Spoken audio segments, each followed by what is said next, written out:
शायद इस वीडियो के बाद मेरे ऊपर केस भी हो सकता है, क्योंकि मैं अगले 1.5 मिनट में आधे से ज्यादा प्राइवेट हॉस्पिटल्स की धज्जियां उड़ाने वाला हूं। प्राइवेट हॉस्पिटल्स में तुम्हारे साथ में होने वाले ये 5 हिडन स्कैम्स तुम्हें कोई नहीं बताएगा, इसलिए वीडियो को एंड तक देखना। यूं तो नॉर्मली हमारे यहाँ डॉक्टर्स को भगवान कहा जाता है, लेकिन जरूरी नहीं डॉक्टर्स की यूनिफॉर्म पहना हुआ वो व्यक्ति भगवान ही हो, वो काल नेमी भी हो सकता है। अगले 90 सेकंड के अंदर प्राइवेट हॉस्पिटल्स में होने वाले 20 स्कैम चुटकियों में गिना सकता हूं, लेकिन हम बात करेंगे मेन 5 स्कैम्स के ऊपर, जिससे कुछ हरामखोर डॉक्टर्स पेशेंट्स की जान लेकर अपनी जेबें भरते हैं। पहला और सबसे ज्यादा होने वाला स्कैम प्रेगनेंसी स्कैम। डिलीवरी से 1-1.5 महीने पहले एक टेस्ट होता है जिसमें चेक किया जाता है कि बच्चे का हार्ट बीट ठीक है या नहीं, उसका मूवमेंट ठीक हो रहा है या नहीं। ये टेस्ट करवाने के बाद ही आधे से ज्यादा डॉक्टर्स के नाटक शुरू हो जाते हैं। ज्यादा वेट नहीं कर सकते, मामला सीरियस है, बच्चे ने अंदर पोटी कर दिया, गले में उसके फंदा बन गया है। अगर हम नॉर्मल डिलीवरी का इंतजार करेंगे तो कुछ भी हो सकता है, हमारी जिम्मेदारी नहीं रही। बेशक 8वां महीना चल रहा है, लेकिन बच्चे और मां दोनों को ही कुछ भी हो सकता है, इसलिए हमें अगले ही हफ्ते इमरजेंसी ऑपरेशन डिलीवरी करनी होगी, इसलिए पैसे का इंतजाम कर लो। बस यही हर एक आदमी इमोशनल होकर जो डिलीवरी 1 महीने बाद 8 से 10 हजार रुपए में होनी थी, वो 1 महीने पहले ही रिस्क लेकर के 1.5 से 2 लाख रुपए में करा लेता है। दूसरा, हेल्थ इंश्योरेंस पॉलिसी स्कैम। जब भी किसी व्यक्ति को तुम्हें छोटी मोटी चीज के लिए हॉस्पिटल में एडमिट कराना हो तो सबसे पहला सवाल तुमसे ये पूछा जाएगा कि क्या इनका हेल्थ इंश्योरेंस है। तुम्हारे हाँ कहते ही वहां के स्टाफ को समझ में आ जाएगा कि इंश्योरेंस कंपनी को कैसे लूटना है। अब तुम्हें लगेगा कि यार मेरा बिल इंश्योरेंस कंपनी पे कर रही है तो मुझे इसमें दिक्कत क्या है। अरे भाई, अन्न पराया हो सकता है लेकिन पेट तो तुम्हारा है। वो ऊना दूना बिल बनाने के लिए इंजेक्शन और सर्जरी से तुम्हें छेद के रख देंगे, उसका क्या।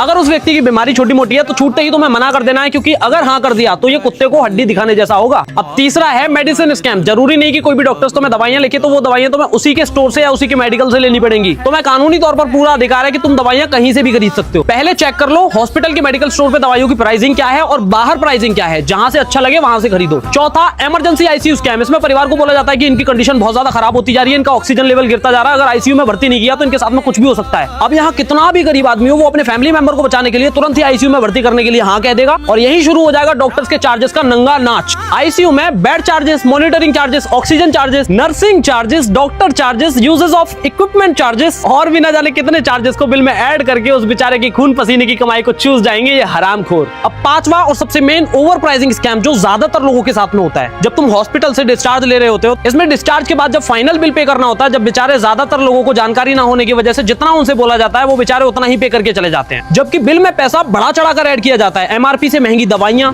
डिस्पोजल आइटम्स का ओवरचार्ज, मास्क हो गया, ग्लव्स हो गया और कॉटन हो गया, इनको बिल में 15 से 20 गुना प्राइस में ऐड कर दिया जाता है। और तो और बिल में ऐसे ऐसे चार्जेस भी ऐड कर दिए जाएंगे जो कि आम आदमी को तो समझ में नहीं आएंगे। तो ज्यादातर लोग बस यही करते हैं कि चलो ठीक है यार दे देते हैं, लेकिन रुको, हमारा पैसा हराम का नहीं है। डॉक्टर से आइटमाइज्ड बिल मांगो, उसमें एक एक चीज बारीकी से लिखी रहती है। जहां भी लगे किसी भी चीज की ओवर प्राइसिंग हो रही है, तुरंत ही कंज्यूमर हेल्पलाइन पे कॉल कर दो और इनकी धज्जियां उड़वा दो। इस वीडियो को अभी सेव कर लेना वरना खो जाएगी, और इस वीडियो को कम से कम अपने 50 जानने वालों को भेजना, कहीं उनके परिवार या उनके रिलेटिव्स के साथ ये स्कैम ना हो जाए। और मैंने तुम्हें जो ये सारा कुछ बताया, अगर थोड़ा सा भी पल्ले पड़ा हो तो फॉलो कर लेना।